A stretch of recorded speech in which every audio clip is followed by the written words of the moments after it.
Was that not the longest beginning countdown? It went from 30 to 15 to start 30 again and go back down. It's crazy. It was a Um, countdown for the countdown. Countdown for the countdown. I'm Dr. Terry Wager, and this is my good friend, not Dr. Terry Wager, Kevin. And Kevin works for Precision, or he actually is an owner of Precision Design and Build, an amazing company in itself. And we are talking about what today, Kevin? What are we talking about? Are we talking about expansion of like the business or expansion of roles in a company or both? I think the expansion creep, how to expand right or the wrong way. That works. Thank you to our producer here, Dr. um, David Vance.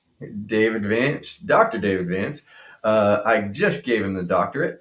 And and so you've been expanding quite a bit and growing your business, and we've been very specific about how we go about doing it, and some ideas get kicked around, and then we're going to hire and we're not going to hire. We want to hire, we want to grow, we don't want to grow.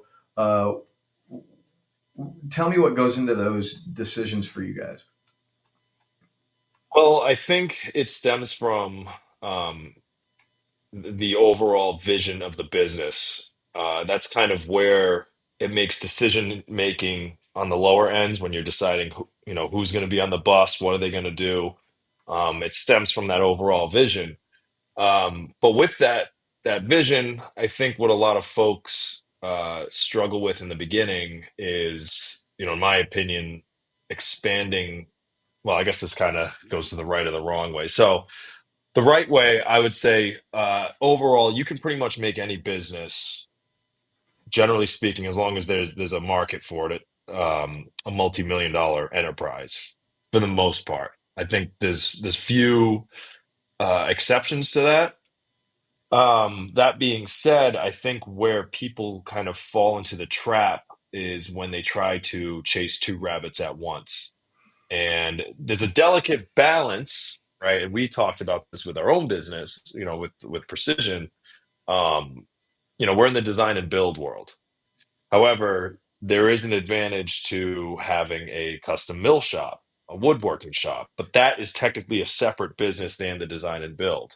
However, you'll see companies that do extremely well in the design and build world end up getting vertically integrated into the custom mill shop because then you're supplying your own cabinets, your other woodwork. There's a huge advantage to that, but it does take a lot of capital, not just money, but also time, human capital, that sort of thing. So it's really knowing when is the right time to leap.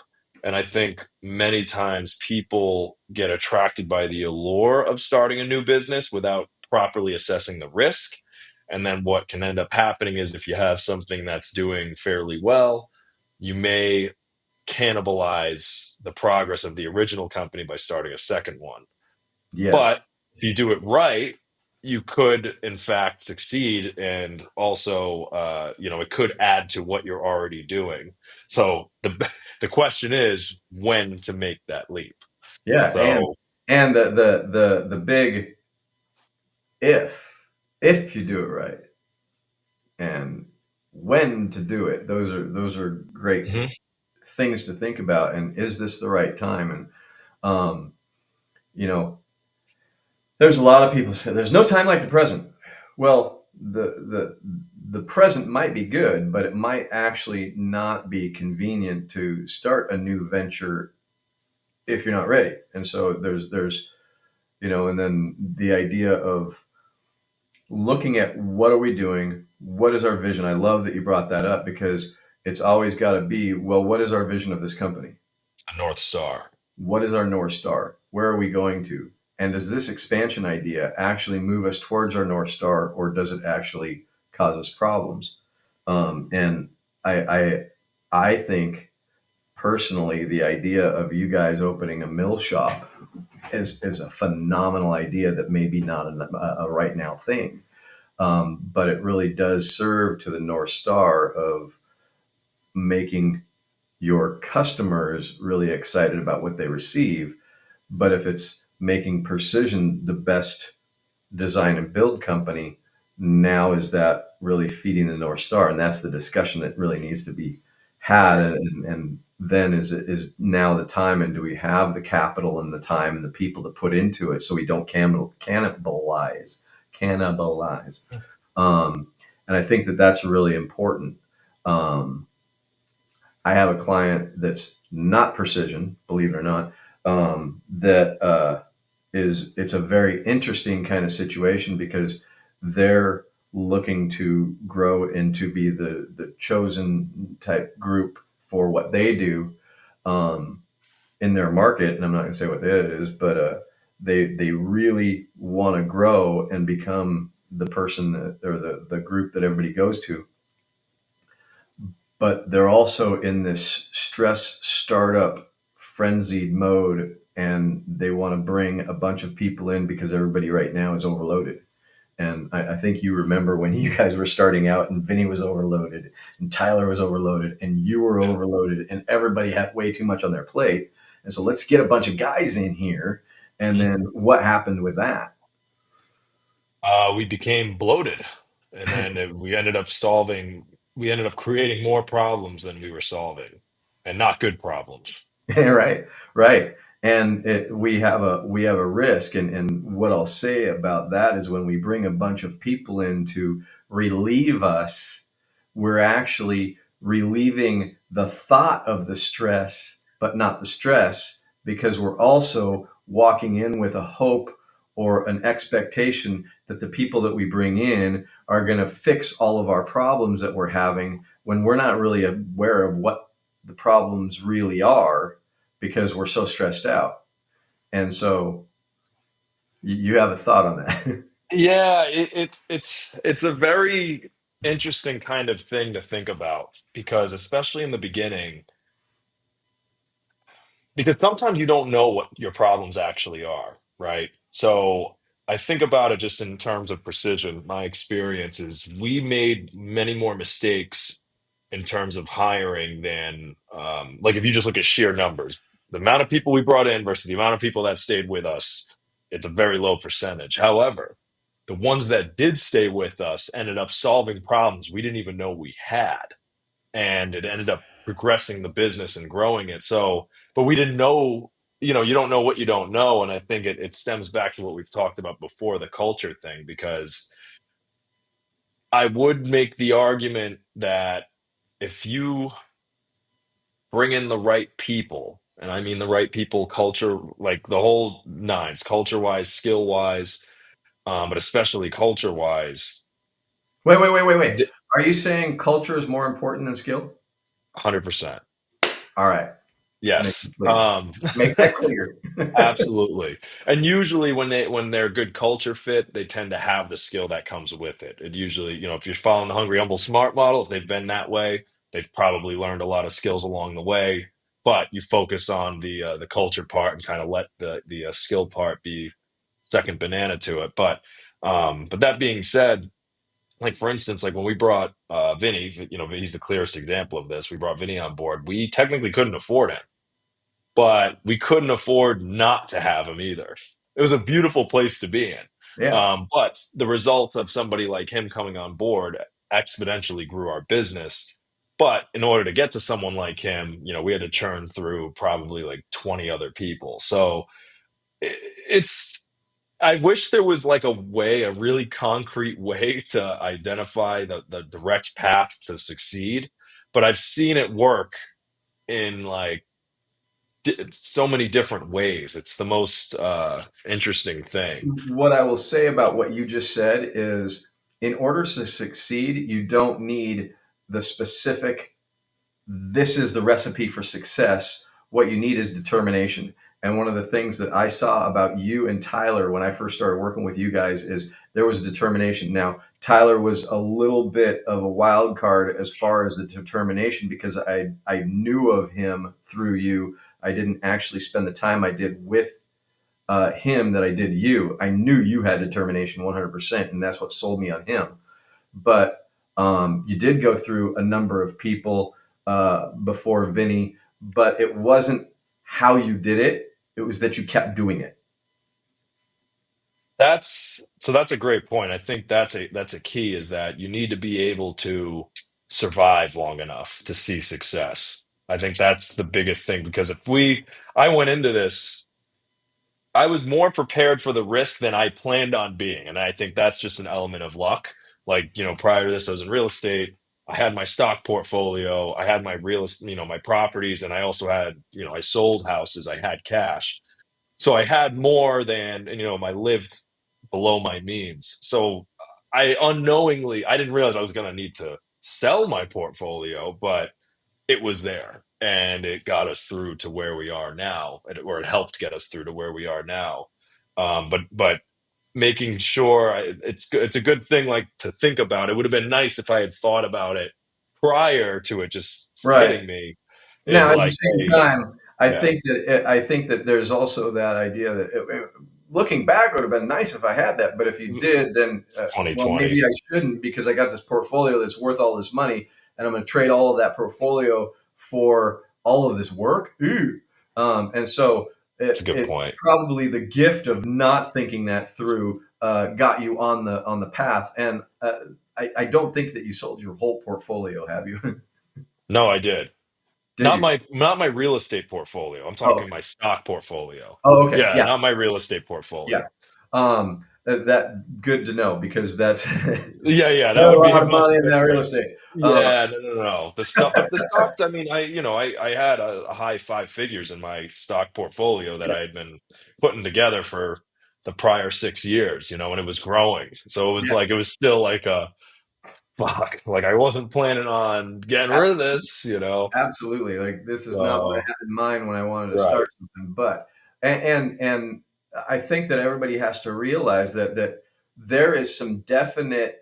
I have to put some money in the game. I have to put something on the line. I have to step in. I have to make myself nervous. I have to make myself uncomfortable in doing this in order to step into the next adventure or the next level of what I want to get to. And it's very difficult for people to do that. Um, and so a lot of times what we do is we either hedge our bet, or we stop when we need to continue on. And that's what I really saw about you with that determination, is you kept going. um, and then Vinny showed up, and Vinny was like a bright light on your business, and gave you a whole bunch of different things that you couldn't actually even describe to me were going on, so that we couldn't really right. put in place what we needed to.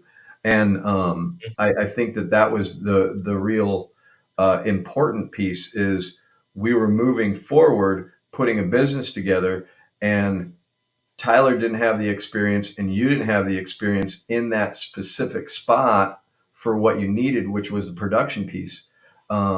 And when Operations. operations, production, and really understanding how it's supposed to flow. And so when he walked in, is like ready made, here, this is what we do. And he was like that missing piece that made everything a whole lot smoother. Then it's like, okay, now how do we communicate? And how do we actually start to make things happen the way we need them to happen? And that's where I think it was really good for you, um, I to have Vinny step in. I will say, it got much more, and it's an important point to note, because I think people don't really think of it this way. It got a whole lot rockier before it became smoother, because the saying, ignorance is bliss. I mean, me and Tyler were ignorant to a lot of what the issues were. We knew there were issues, but we didn't realize how severe they were and where they were happening.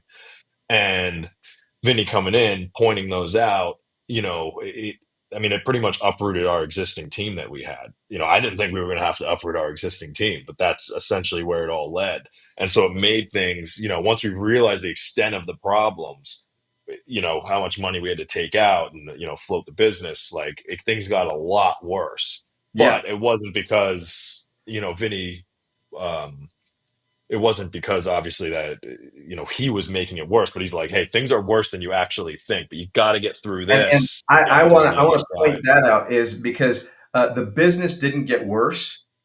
The awareness of how bad it was became apparent. And Yes, what's really interesting is feels worse.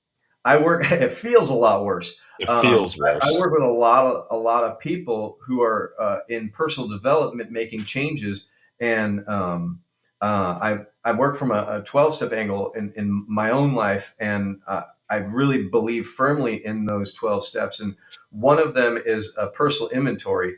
And I also have people, when I'm working with them in a business, really look at the inventory in their business. What do you got? What's working? What's not working? And really look at the different areas.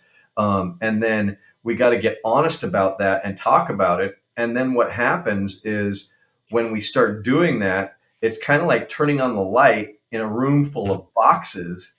And step 6 in that process is uh, becoming ready to let all of the stuff that isn't working go. And people think in this program that, well, I'm just going to become ready, and that's I'm going to get myself ready to do that. And it's totally wrong, and they miss that you're not going to get ready, you're going to get pummeled. You're going to get absolutely beaten until you're ready to let go of the things that aren't working. And what we have to realize, and that's step 6, and then step 7 is actually humbly asking God to remove those things. That's the program. But what we're really doing is going, okay, we are saying uncle and letting go of the bad practices and letting go of the things that we were holding on to because we thought it was a good idea at the time we started it and don't want to give it up. And so we got to let go of all of that stuff. But we only get to letting go by getting pummeled. But we can't get pummeled until we see it and admit it and realize that this is the stuff that we actually did that don't work. And when we look at a business, it's very, very similar, because no matter what, when we walk into a business, people are walking into the business with bad habits and bad ideas, as well as good habits and good ideas. And so we got a little bit of both. And we go in with, excitement and enthusiasm and do stupid stuff. And then we got to remove the stupid for the effective. But we don't necessarily see the stupid because we love our ideas. We don't necessarily see the things that aren't working because they might work soon. And that might work soon is something that kills so many businesses because they keep doing things that don't work. And so, really being able to go, okay, what's not working and when do we cut our losses? Well, I don't want to fire that guy because I like him. Yeah, but is he doing what he's supposed to? Not really. And I think that's where to doing your due diligence, doing your research, really identifying what good looks like, because that's part of the problem too, is people just they'll equate busyness with just being good. Like everybody's working, but it's like, are we making money? If we're not making money, then this is pointless, and things like that. But again, it comes back to, I think that's why the vision is so important, is you know you need, like, talent is so important to acquire, but you need to sell talent on why they should work for your business. Like when you're really bringing on somebody that's a true A player, like they're not they're not interviewing to join your company, you're interviewing them to join your company. So it's a very different dynamic, that I've found in recruiting, is really like, that's, I mean, everybody right now on our team that's doing very, everybody's doing very well. It was more of a conversation of like, here's why you should come work for us versus Right. It's somewhere it's else. it's selling them on being a part of your vision, Right. not And you need the vision. coming to get a paycheck. And Right. this is an important thing that I wish more business owners really pay attention to, because I've worked with a number of different kind of businesses, and one of them was a fast food chain, and I think that they're great. But when I first started working with them, they were looking for people with a heartbeat to put in a uniform, and they got that kind of performance out. And when they started up leveling what they were really looking for, they started to see a very, very different customer service, and they started to see a very different commitment, because they started to be much more picky and invite those people to join the vision, not make a sandwich. And this is the kind of idea that when we look at it on that small a scale, and I say small because everybody thinks, oh, fast food, not a big deal. It's not a big deal if you don't care about it and you want the place to shut down.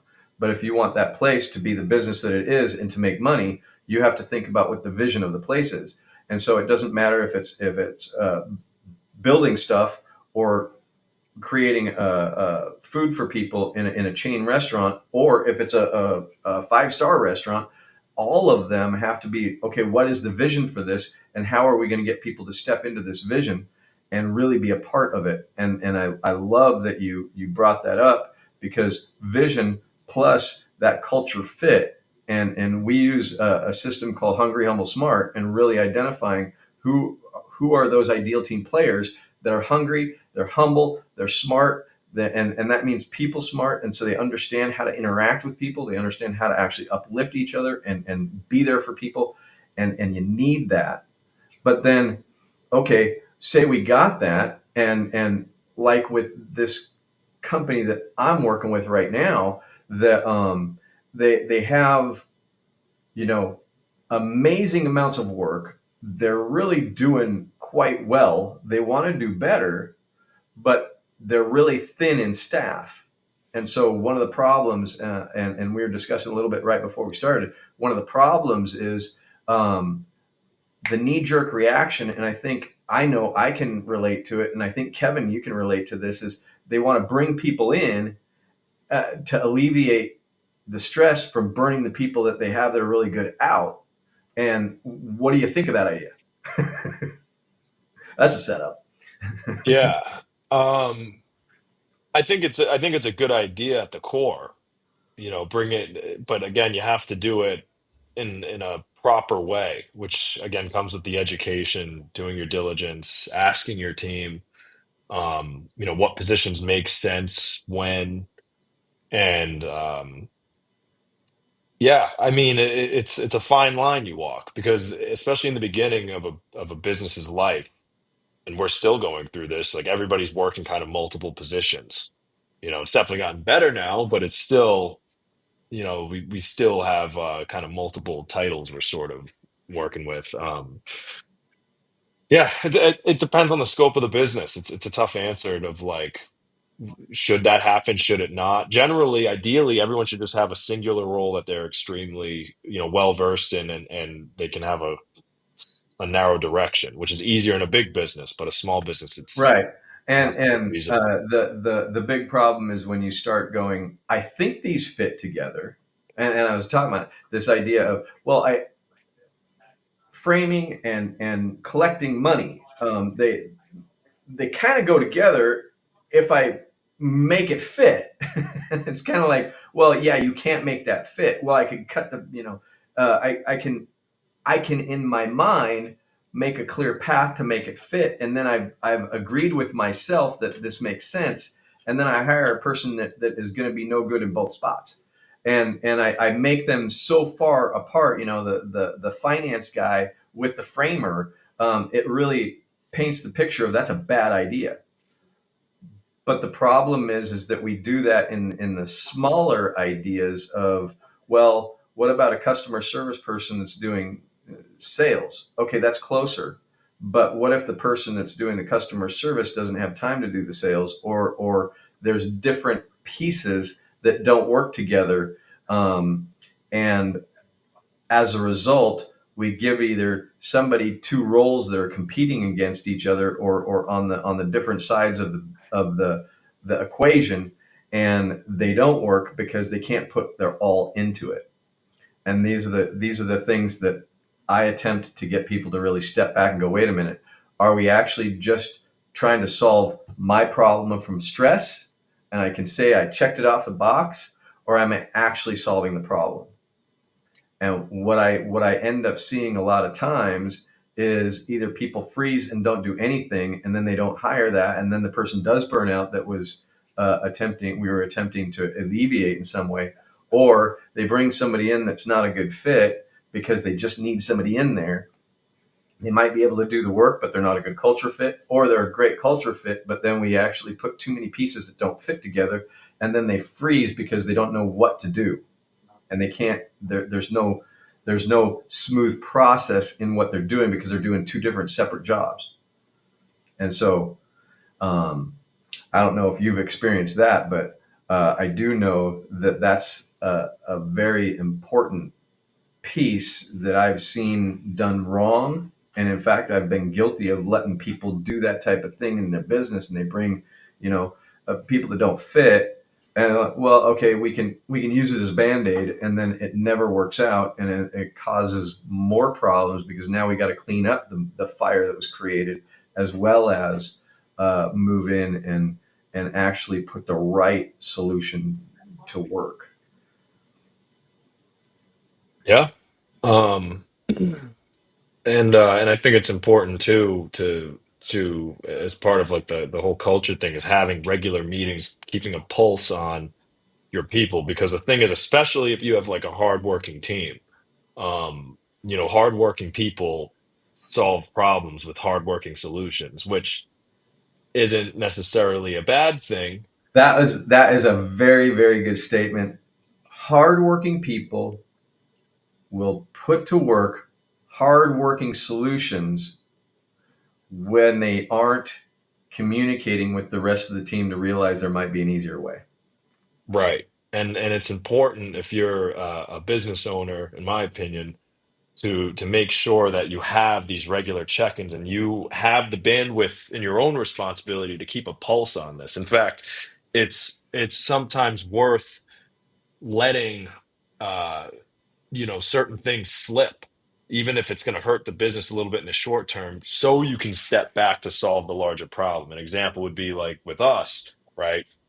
That's kind of my role, putting the team together, and I kind of like fulfill that HR-esque sort of position of making sure that everybody's happy with what they're doing. Now if I'm just completely focused on getting work done, let's say we're stretched a little thin, instead of if I'm thinking like a hardworking solution would be, how do we move these jobs forward despite our staff issues, say we have a staff shortage. So I'd get in there and be like, well, the main solution, I'm going to get out there and do the work, right? I'm going to put on a tool belt and help them out. But the problem is, and that's all well and good, but the problem is, like, okay, maybe you move things forward a little bit, right? Let's just assume, like, you do move things forward a little bit in the short term. It doesn't solve it's a band-aid over a flesh wound. The larger problem is you need you need more, more of, I don't want to say like a better team, but maybe you need another person involved. It doesn't solve the overarching issue. It just solves the issue of today. And a Right. lot of folks in a lot of folks that are hardworking will take that route of like, oh, we'll just focus on getting the job done. For me, I'm honestly a lazier person. I'm like, I want the easiest route to success, Right. and I'm willing to bleed in the short term to find that, to find that.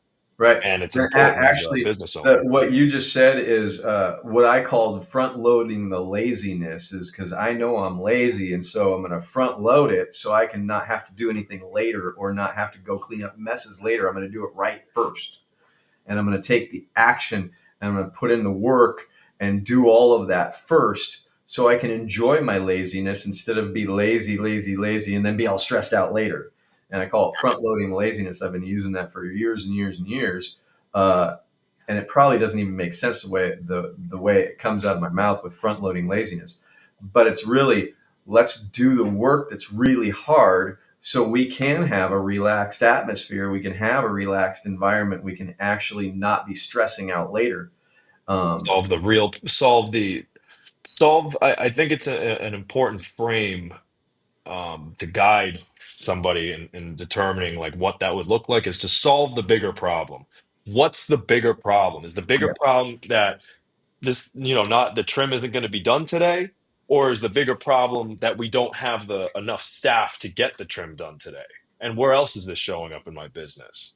And I yes, think and it takes, people think like a lot of times they think these larger problems will just solve themselves, or they're not really problems, which is the biggest crux that I've seen, and why a lot of folks end up just being on their own, working on their own, and not having employees, because they keep employing these hardworking solutions versus, yeah, it's an irony. yeah, yeah. And And the other piece to that is they start actually trying to put out fires with a flamethrower, and so or a garden hose. They're like, well, this will put it out at some a point. It's garden like, hose would be okay, but they walk in with a flamethrower, lighting everything on fire, thinking that they're going to actually burn out the fire. And now everything's on fire. And they don't realize that they walked in with a flamethrower when they actually have to either have a blanket or a garden hose or a regular hose, or just step back and go, where is this fire coming from? Well, I would I would disagree a little bit because, and the reason is I would equate it more to like a garden hose versus like a flamethrower, because you might feel like you're going to solve some kind of problem today, and you might feel like, oh, all right, we got the trim done today on this job. So it's like, yeah, we put out this little bit of a fire here, while right behind it it's a blaze. Like, but while you put out that little fire, another tree just got lit on fire. So it's like, We are definitely having a battle of the metaphors. Um, well, but and it's an important point honestly, because you're going to feel good about it, you know, and it's not the honestly, case. I like your garden hose analogy, and the problem is you aren't experiencing the flamethrower I'm talking about, because they want to bring in a whole bunch of people Hmm. all at once, which is a flamethrower, because now we're going to have a forest fire that spans 3 continents. And I was like, okay, Yeah, we did not want to do this. Let's right. step back. And if we got to use the garden hose and put out one little fire today, great. Let's not start another one. Or, drop the water so far that it actually creates a splash and creates fires everywhere else. I like that idea too. Um, let's step back and go, what's the best way to put this fire out? And is it actually this fire the source of the fire, or is there something back there or something that we weren't aware of that's causing fires? And that's really the intentionality that we want to look at in what's going on with whatever business you got. And so if you have a business, Priority. and you're looking to expand, bringing people in is a really great idea. But do you have a vision that you're bringing them into? Do you have the understanding of what kind of expansion you're looking for? One of the first things that me and Kevin were looking at when we were expanding his business is build a team. But is it really build a team, or is it build the the need for the team? And so building more jobs into his situation. And in the beginning, we were under the impression, and I was under the impression, because he was under the impression of, if we just get enough guys, we can have more jobs. And then Vinny came in and started actually teaching both of us about how he does it. And it Well, seemed that, he asked the question, like, are you making, I was, to your point, I'm like, I was thinking more foreman, more jobs. I'm like, that's how we get out of this. More foreman, more jobs getting right, done, more money coming in. And Vinny brought up the question, well, are you making money on each job? And if you are, how do you know? And that was like a ringing the bell right, kind of thing, like, oh shit. Now we have all right. these people doing all this work that's not really productive. Right. And and I learned something because I wasn't actually paying attention to your books. I was helping you build a team. And so I was like, oh, wait a minute. I, on my side of things, as the consultant that's working with you, I really have to pay attention to the money, and pay attention to what's going on with that, and pay attention to how this thing is going. And is team building a thing, or is it really the business and what's going on with that? And then really, let's look at the whole business and each part of it, and how each piece is affected. And so it was a really good learning experience for me too, because I've worked with a lot of different businesses that have those departments and have those things. But this particular instance, we started from nothing, right? And it's like, okay, No. so what are we looking at? And then, knowing, for me, knowing that Kevin's really good with his other business and making money, I didn't even think about it, and he didn't know what he was missing, and I didn't know what he was missing, and so we weren't actually communicating very well in that situation either, until Vinny came in and turned the light on, and they were Well, like, I also didn't know, right? We didn't right, have that's books. what I'm So saying. it's It's like like, I saw money coming in, money coming out. And I right, think, right. And so it was a very big blind spot that, right. even the help that you hire, a consultant, might have the same blind spot. And Yeah. so really being open to everything. And I think that's the thing that I really appreciate about you guys and working with me. and just appreciate about myself for a second. Hey, I'll appreciate about something about myself is I am humble in the idea of I don't know everything, but I love to ask the questions of how am I wrong? And it's one of the things that I teach all of the people that I'm working with. Let's ask that question and start from a place of experimenting and exploring how are we wrong about what we're thinking, because that's where we're going to start to turn on the lights. It's like I thought I had this in there. Well, turn on the light and see if it's there. Oh, whoa, we were Right. wrong. And so really being able to step in and go, I can be wrong. I want to be wrong, and I want to see where else I'm wrong so we can actually address those situations. And so, It's sorry, go ahead, finish your thought. no, go ahead. Well, I was just gonna say it's more, it becomes more important, especially in like a low margin business like construction that's so heavy with overhead and so many expenses, is that you need to have good tracking systems to keep track of it. I was used to selling houses where I'm like, I probably, my business could have been running more efficient, but I was, comparatively to what I had to spend to what I was making, it didn't really matter. I was like, but and that's great, but it's, even that business would have benefited from being more forthright and knowing your expenses, knowing your income, being more detailed in that. Because the little things go a long way. And if you have a little bit of a problem, it can evolve into a much larger problem if you don't pay attention to it. So, being in a low margin business will definitely expose you to that Absolutely. as being the larger issue much sooner than you think. But it's good Quickly. in any, Yes. yeah, right. In any And business, it's good I to be think that, aware. and for my learning, really having that happen with Vinny coming in and pointing the light on that and going, hey, we got to look at this. It actually catapulted me into being, okay, I need to actually start looking at my other companies that I'm working with and what are their margins and what are they actually making out of it. And it actually changed my whole business with working with them, because I went into the financials for every one of their businesses. Like, let's step back and look at this. Are you making the money you're supposed to be making? Are you actually putting in the effort to get the payment that you're supposed Mhm. to grow the business the way you want to? And now let's look at the team. And is the team actually helping or hurting those bottom lines? It tells a And story. it all tells a story. And so each piece is really, really important. And I think also the other um, thing that really is important is that idea that we started with the expansion. Are you expanding your revenue? Are you expanding your team? What do you want to expand and why? And you have to go, okay, wait a minute.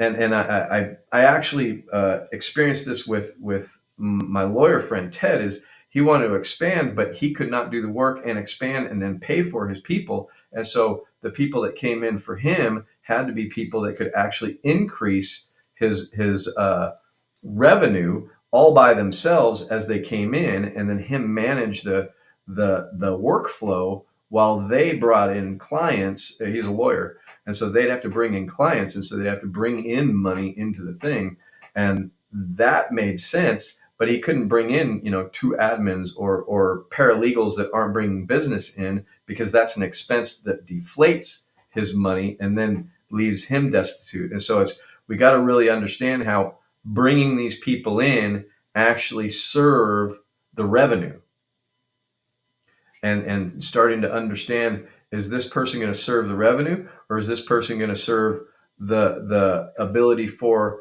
the salesperson to do more sales? Is this person going to deplete, but it feels good because I don't have to do as much? We got to watch out what that role that we're filling is going to do, and how is it going to affect the whole system.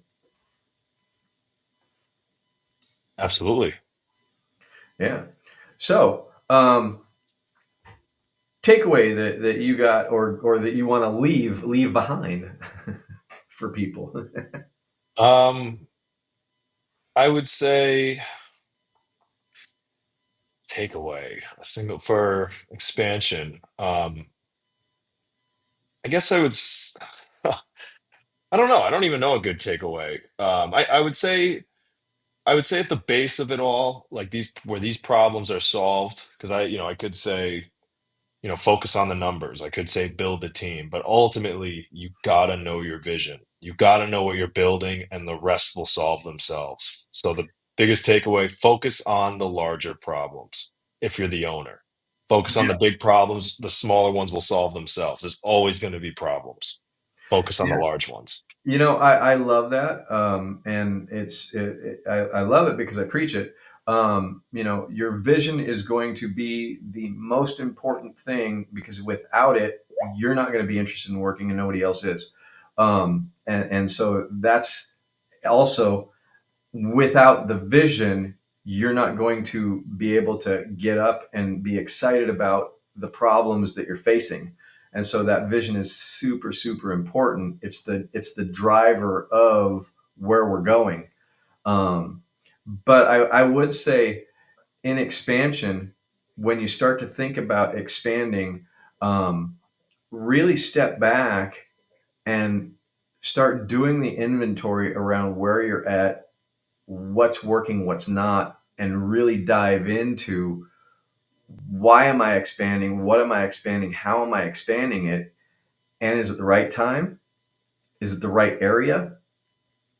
And am I doing it for the right reasons? That last one's the most important. I think a lot of people expand.